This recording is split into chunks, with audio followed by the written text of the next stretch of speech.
Bonjour.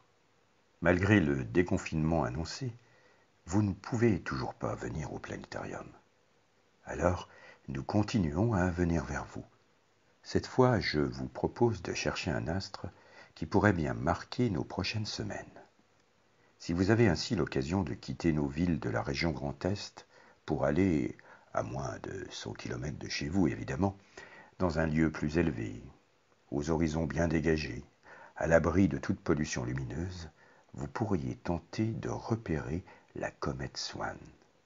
Découverte le 25 mars dernier par l'astronome amateur australien Michel Mathiazzo à partir d'images de la caméra SWAM embarquée à bord du satellite solaire américano-européen SOHO, la comète SWAM, de son doux nom officiel C2020 F8, peut être recherchée ici en regardant vers l'horizon est-nord-est, juste avant le lever du soleil.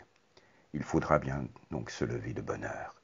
Ici, nous voyons le carré de Pégase, puis cet alignement d'étoiles qui représente la constellation d'Andromède, avec au-dessus le grand W de la constellation de Cassiopée qui surmonte les deux branches de la constellation de Persée, avec à sa gauche l'étoile Capella du cocher.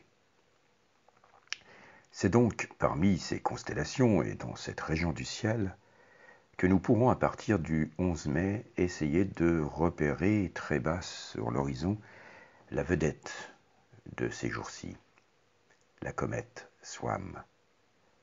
Elle sera ainsi visible le 11 mai dans la constellation des Poissons, ainsi que le 12 mai, puis elle restera dans cette constellation des Poissons encore le 13 mai, ainsi que le 14 mai, pour finalement, à partir du 15 mai, franchir l'espace de la constellation du Triangle. Il en sera ainsi jusqu'au 19 mai, date à laquelle elle rentre dans la constellation de Persée.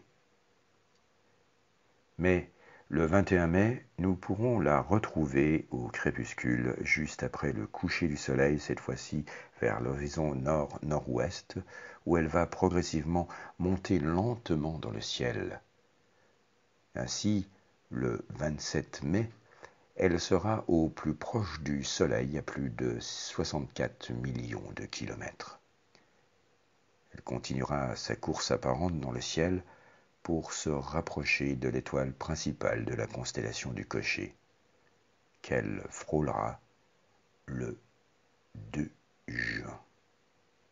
SWAM a été photographié de façon remarquable le 1er mai dernier par l'astrophotographe autrichien Rehmann avec son télescope de 30 cm de diamètre basé en Namibie.